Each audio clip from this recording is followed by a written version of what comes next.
Broadcasting to viewers in Liberia and across the globe. Hello and welcome to News Today on KMTV. My name is Anthony Kukui. Wherever you're watching us from, we say thanks for joining our news broadcast tonight. Let's take a look at stories making headlines. The head of the Council of Patriarchs, Henry Costa, says all is set for the December 30 protest. Amidst the December 30 protest, Independent Council of Patriarchs pledges to defend the democracy and stability of Liberia. And news just coming in said the Liberian Senate has approved President Weah's request to print $4 billion Liberian dollars.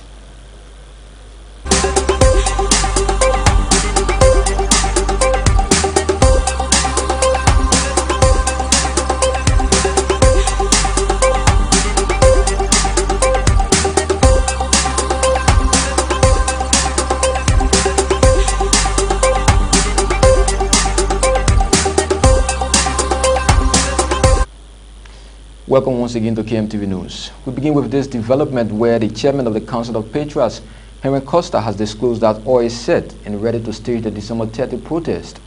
In an interview with KMTV via Skype, the political commentator stressed that he will not succumb to any amount of threat as they remain unbending in their quest to ensure President Weah steps down. Costa spoke in an exclusive, that's an online interview with KMTV prior to his departure from the United States of America. Well, everything is on course. The people know while we are protesting, our president has refused to even address the nation to say anything to us about the economic hardship in the country.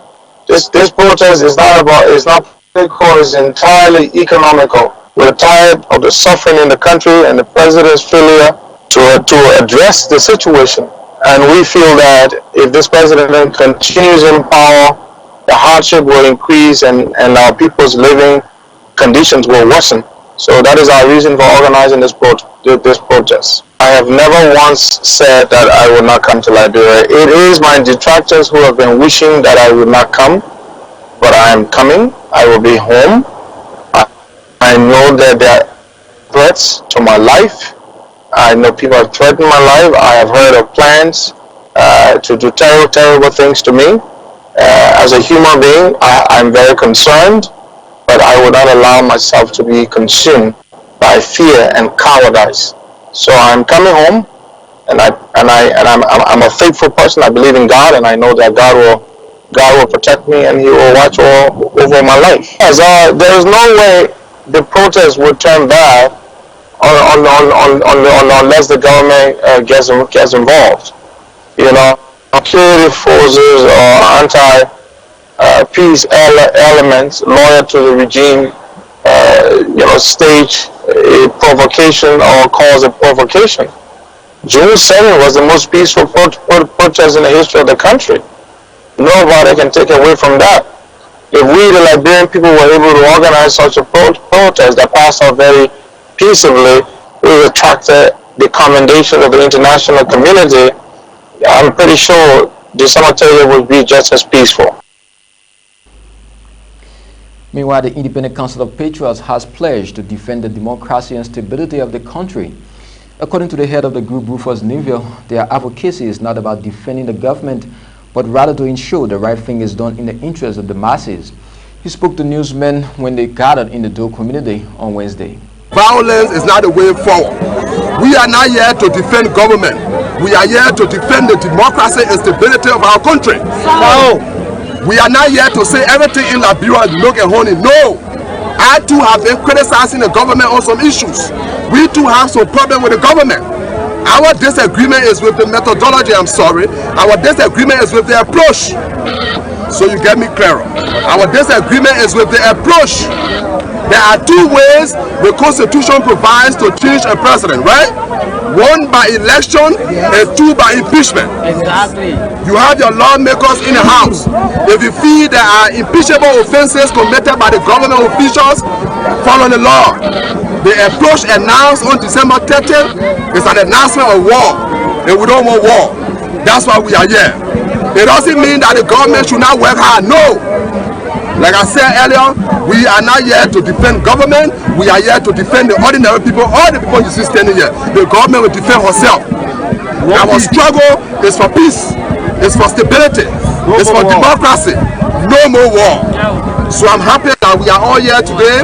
We visit 35 communities and make sure that if our brothers and sisters insist that they will get on the street to bring trouble in our country, our women and the elders and the youth, you will meet us there and we will peacefully counter your protests. Meanwhile, the head of the Armed Forces of Liberia, widowed Martha King, frowned at the protest and called on Liberians to reject it.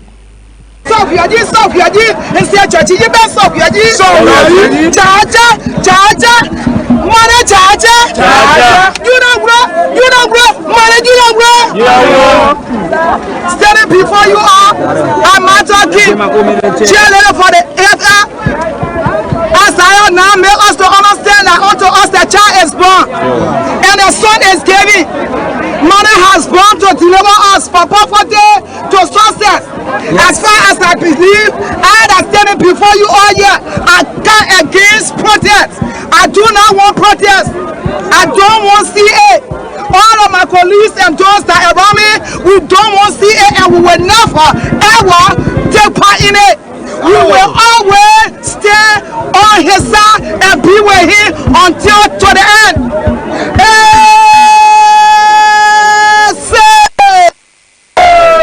Our pastor woman from River said, I look on my right, I look on my left. I have so many boys and guys. Yes. But we tired with war. I'm really happy to see this child from another level to another level. One God has destined, no man put aside it. I know that this child, he born to win. He born for success. He will travel every area that we never travel. And king and queen, he will eat with them. People will come and say yes to him. Every opposition in his life, as the Bible says, they will fall and die by fire. As far as I'm concerned, this is our year, and he's the one that will take us to the next level. The government of Liberia, in conjunction with local and international partners, have launched the provision of alternative economic activities for traditional practitioners in Grand Cape County. Funded by the European Union and implemented by Plan International, the Heritage and thus the Vocational Center is expected to be used as multi-purpose center for regular dialogues and skill buildings for traditional actors. Speaking at the occasion was Anthony Cassidy, Senior Policy Specialist in the Office of the Vice President Chief Dr. Joel Howard Taylor, who challenged all actors to reinforce their commitment and support to end harmful traditional practices and gender-based violence against women. It is easy to issue dossiers and edicts of practices that people should not do or should not practice. And that is what we have done a whole lot of. What we often fall short of in societies with such deep and entrenched traditional practices as ours is the provision of alternatives that they can fall back on in the conduct of their lives. This effort, which seeks to offer alternative activities to traditional ones that we find harmful, is an action step that our passionate female advocate Vice President finds laudable and impactful. As such, she has me to acknowledge the UN Women, the Ministries of Internal Affairs, and Gender, Children and Social Protection, as well as our chiefs and elders in the National Council for this show of leadership and foresight. Even more so is her deep gratitude to the European Union for placing at our disposal the hard-to-come-by means for the actualization of this dream. The Vice President strongly urges you on and reinforces her full support to this and the many other engagements with our partners as she considers it as a worthy endeavor. We're also speaking at the launching and groundbreaking ceremonies where Deputy Gender Minister Alice Johnson Howard and Plan International Deputy Country Director for Operation Marian Murad, who expressed the need for women emancipation to be prioritized. First is Ali Johnson Howard of Gender Administrative, flanked by Miriam Murin of Play International. These movements signify our joint effort to uphold our traditional values and customs under the Spotlight Initiative that is keenly focused on addressing the high prevalence of sexual and gender-based violence, including those practices that are against the rights of the person.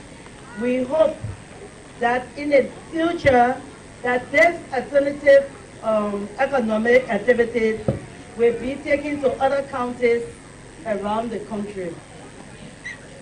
This process of providing alternative economic activity is an all-important thing for our traditional and for our country.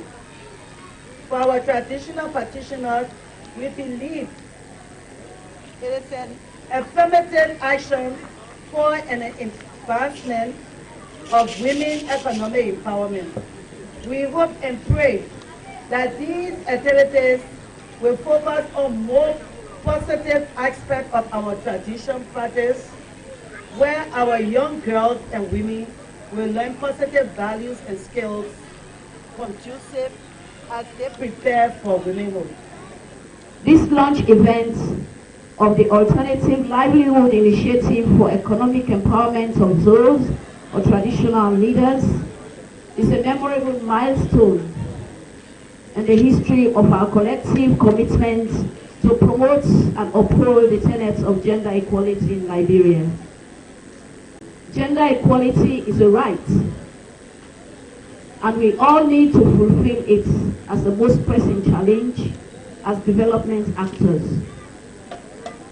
Gender inequality still holds women back, and this in turn holds the world back.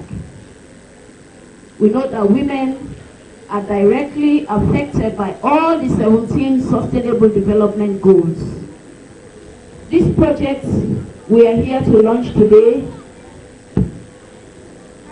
is a result of a global thought and discussions that have been translated into the provision of alternative economic activities.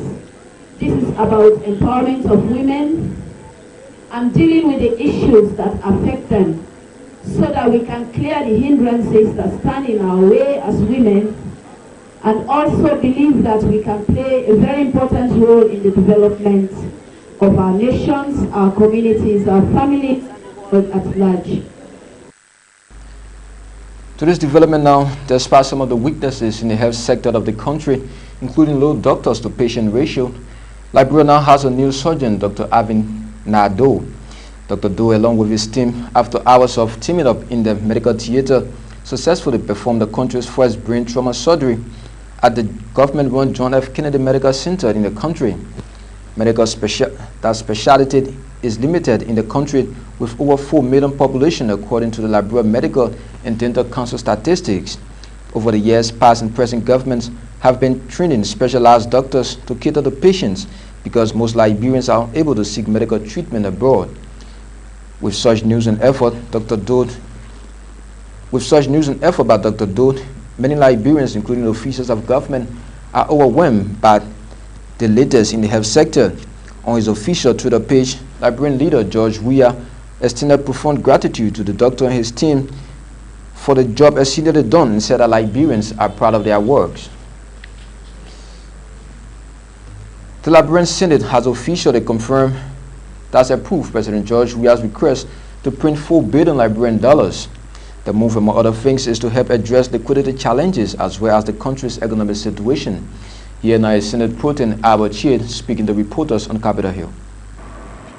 The Senate is also concerned about the current state of the economy and the potential threat of its non-performance to national security. Therefore, during this special session, plenary mandated me to appoint a committee consisting of 6 senators, chaired by Senator Vanity Sherman of Brankman County.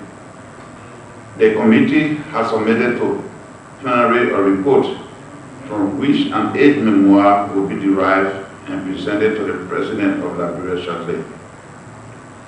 One of the key recommendations of the Select Committee is for the Central Bank, through the President of Liberia, to obtain authorization from the legislature for the immediate printing of $4 billion to $5 billion Liberian dollars to have it immediately infused into the economy through the commercial banks as the Central Bank takes steps to build confidence in the banking sector so that those Liberians holding huge sums of Liberian dollar banknotes can return those monies to the commercial banks. Fellow citizens, we wish to confirm that the request to print $4 billion of additional dollar banknotes has been received from the CBL through the Office of the President of Liberia, and the Liberian Senate has accordingly approved his request, subject to receiving the appropriate documentation from the House of Representatives. Meanwhile, the Senate has once more declined to approve the earlier request from the CBL to print $35 billion of a new formula of Liberian dollar currency. Over now to sport news. Kante Seyi F India's forward scored a late goal to help Liberia's senior women national team to settle to a 2-2 draw against Sierra Leone women national team at the stadium in McKinnon, Sierra Leone. Elsewhere, the Under-20 national team of Liberia suffered a 2-0 defeat against the Under-20 women's national team of Sierra Leone at the Bow Stadium in Bow, Sierra Leone. Different matches are part of the Liberia Football Association continuous plan to develop women's football in the country in ahead of their qualifier matches against Senegal, Niger in the ongoing qualifier of the 2020 World Cup and the Africa Cup of Nations. The two teams will return to action on Friday, with the senior national team taking on a club team from Sierra Leone, while the Under-20 national team will take on another team from Sierra Leone as well. Well, with that sporting development, that's how we go home on today's edition of KMTV News Today. But before going, here once again are stories that made the headlines. The head of the Council of Patriots, Henry Costa, says or is set for the December 30 protest. Amidst the December 30 protest, the Independent Council of Patriots pledges to defend the democracy and stability of Liberia. Liberian Senate approved President Weah's request to print $4 billion Liberian dollars, and he supposed the senior women national team settled to a 2-2 draw against the senior women national team of Sierra Leone, while the Under-20 suffered a 2-0 defeat against the Under-20 national team of Sierra Leone. We say many thanks to you for always joining our news broadcast from across the globe. On behalf of the entire news team here, my name is Anthony Kukwe. For more news and information, you can also visit our website at www.kmtvlibrary.com. Until then, good night. Looking for a quality and affordable insurance company? Then look no further. Peter Massaco Insurance, located in central New Jersey, is one of the best around. Peter Massaco Insurance specializes in homeowners insurance, auto insurance, life insurance, business insurance, and many more. We even offer a free financial planning consultation. We partner with over 20 top-rated companies to make sure we provide affordable prices to our clients. We have a full bilingual staff